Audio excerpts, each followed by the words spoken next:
요즘 같은 세상에도 이런 게 비리가 가능한 겁니까?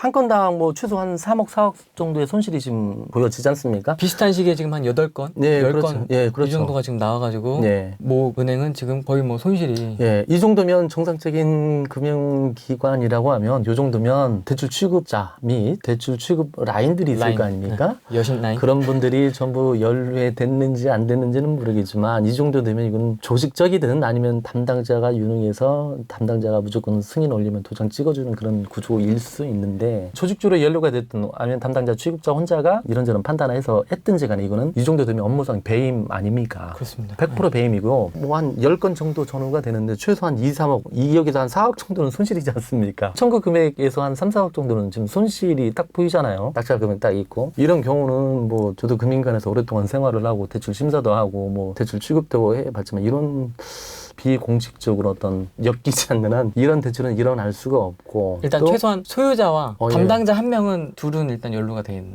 거죠. 그렇다고 저는 최소한. 예, 저는 그렇다고 최소한 보죠. 2명은 예, 이런 대출 나갈래 나갈 수가 없어요. 이 정상적인 과정에서는 오히려 실거래가 금액보다도 대출을 더 많이 뺐어요. 뭐 몇백만 네. 원이 아니고 막 몇 억을 더. 그렇죠. 그게 그리고 이게 지금 뭐 예를 들어 IMF 때 시절도 아니고 불과 뭐 몇 년 전 2015년도 상황인데 그렇다고 요즘에는 뭐 이 채권자 측에서도 좀 유능한 분들도 많이 계시는데 아무리 뭐 이 물건 또한 오늘 뭐 잘 안 좋은 물건만 가지고 말씀드려서 좀 그렇긴 한데 또 이 물건에 대해서는 뭐 단지 등기부 동문상 지목이 대지로 되어 있는데 지목이 대지로 되어 있어서 그 자체로서 혹하신가지는 모르겠어요. 근데 낙찰 보신 분도 좀 약간 제가 봤을 때는 좀 답답하시고 또 채권자 입장에서도 일어날 수 없는 대출을 일으켰고 또 이 채무자 겸 소유자 입장에서는 가장 이득을 본 분인데 어찌됐든 금융기관 1순위 저당권자 말소 기준권리라고 하는 1순위 저당권자 입장에서는 이미 한두 건도 아니고 뭐 한 얼추 한 10건 10개. 정도 꽤 되어 보이는데 아니 뭐 시간이 좀 지났으니까 이제 예. 수사나 처벌을 좀 예. 하지 않았을까요? 그거는 뭐 이걸 덮진 않을 거 아니에요. 이렇게 지금 손실이 났는데 이게 몇 가지 중에 하나예요. 조직적으로 연루가 됐다라고 하면 그냥 가는. 그냥 묻어두고 가는 거고. 그럴 수 있습니까? 그럴 수 있죠. 채권자 측에서 올바른 어떤 정황 판단을 하고 진행을 한다라면 이거는 진짜 업무상 배임으로 형사고발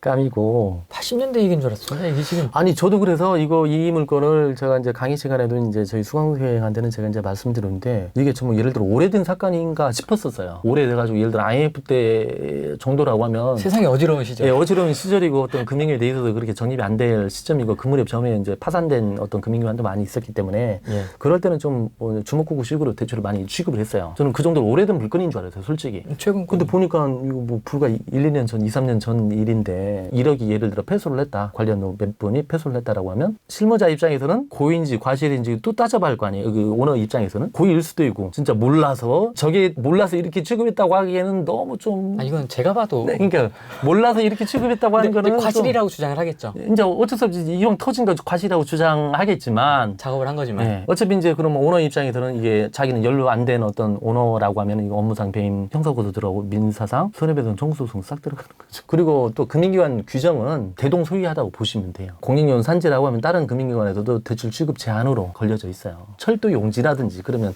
대출을 못하도록 딱 막아놨어요. 왜? 재산 가치를 못하기 때문에 담보권 회수를 못하기 때문에.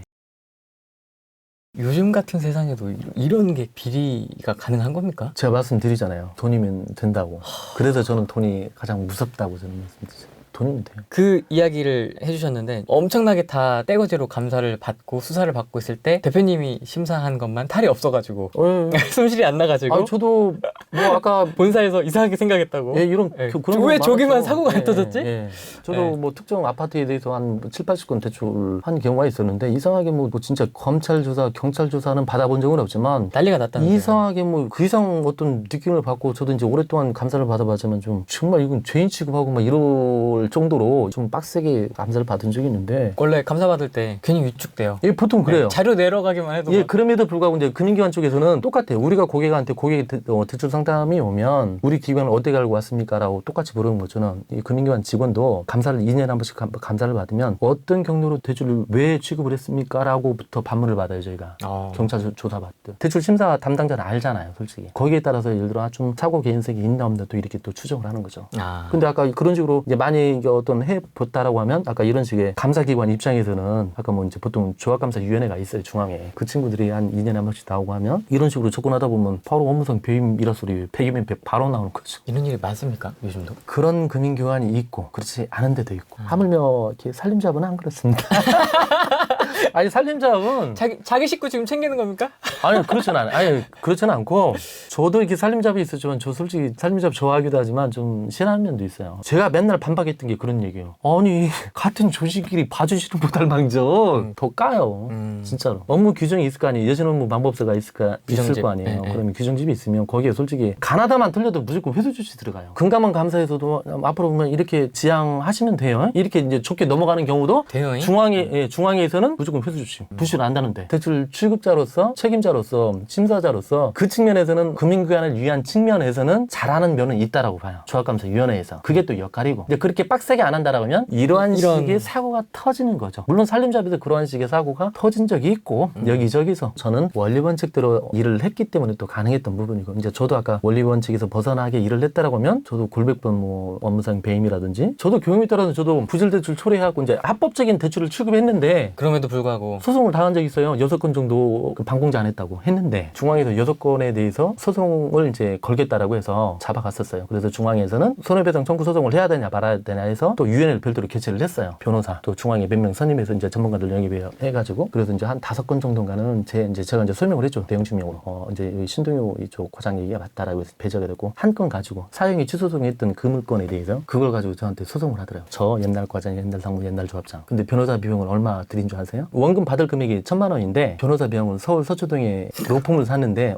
이제 어디라고는 제가 말씀을 드리는데 550을 주고 샀어요. 거기에서는 이제 법무법인에서 서울 서초동의 법무법인이 어디에서 이제 법률상 대리인이 되고 아까 저희 4명에서는 법률상 대리인이 제가 되고 누가 이겼을까요? 대표님이 이겼겠죠. 제가 이겼죠. 근데 그쪽에서는 서울에서 한 번씩 전주법원이었기 때문에 한 달에 한 번씩 내려오고 이렇게 했는데 어차피 증거 싸움이기 때문에 또 이제 저희 입장에서는 제 규정에 맞춰서 대출 출급을 했냐 안 했냐 이게 관건이었거든요. 그래서 이제 어쨌든 제가 이겼죠. 그 정도로 했으니까. 예. 그래서 이제 저 또한 뭐 그쪽에서 뭐 고소해야 되나 말아야 되나 막 이랬는데 자신 있으면 하시라고 제가 이제 그랬는데 그래도 뭐 그분은 역시 강성. 네, 그리고 그분이 뭐 성균관대 법대 나오고 이제 저보다 좀 나이적으로 어리신 뭐 남자분 변호사 하셨는데 그게 문제가 아니라 자격증이 문제가 아니라 이제 증거의 문제. 제가 제 규정대로 했냐 안 했냐 이 측면의 문제이기 때문에 지금 말씀 못 드린 더한 어떤 경우도 많이 있었지만 제가 어떤 경험치에 의하면 아까 이 사례는 이거는 뭐 아무리 좋게 생각할래야 이거 금융기관에서 안 좋은 상황, 비공식적인 부분을 좀 손을 잡지 않았나.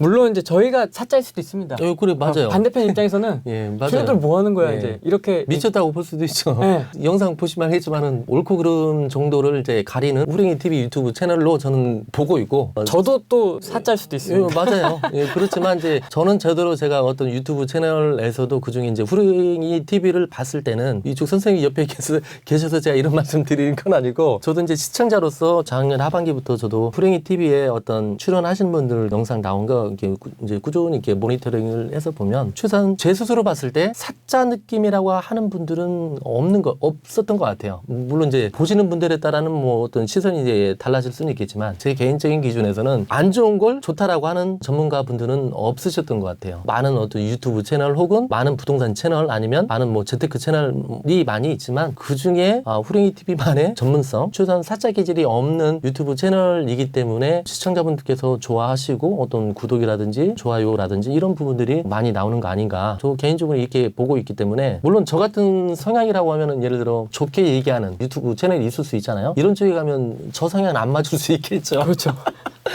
좀 좋게 얘기를 해줘야 되는데 이 양반은 맨날 뭐 안 좋게만 얘기해. 하지 말라고 맨날. 아니면 이제 출연을 안 시켜주겠죠. 예를 들어 게스트로 오든. 네. 근데 이제 개인적으로는 뭐 어찌됐든 유튜브 채널 그중에 이제 후랭이 TV에 대한 어떤 추구하고자 하는 뭐 시청자분들께 추구하고자 하는 어떤 지향점에 대해서는 뭐 나름 후랭이 TV의 이 선생님이나 뭐 제가 갖고 있는 어떤 지론이라든지 이런 부분들이 나름 코드는 맞다. 저 개인적으로 이렇게 생각을 하고 있습니다. 판단은 어차피 뭐 저희가 옳다 이렇게 얘기해봤자 그렇죠. 의미 없고요. 네, 그렇죠. 어차피 돈 잘 버시는 분들 입장에서는 뭐 제 방식이 틀릴 수도 있어요. 아니면은 뭐 장단점이 있는 거고 다른 전문가는 전문가대로 뭐 저는 저대로 어떤 서로 간의 어떤 지향점이 있기 때문에 뭐 지향점대로 가는 거고 이제 단지 이제 말씀드리고자 하는 거는 그 지향하고자 하는 부분이 너무 돈에 얽매여서 안 좋은 물건을 좋은 물건으로 둔갑시켜서 이게 한 건 쌓이고 두 건 쌓이고 10건 쌓이고 몇십 명은 그 울고 먹을 수는 있어요. 뭐 21번째 뭐 예를 들어 51번째 이게 누적되고 쌓이고 하다 보면 실질적으로 이제 헤어나올 수 없는 길로 접어들고 그러다 보면 호미로 막을 거 가래로도 못 막는 상황이 벌어지는 걸 저는 뭐 나이가 많은 건 아니지만은 저는 업무적으로 저는 취득을 많이 했기 때문에 저는 호미로 막을 거 저는 가래로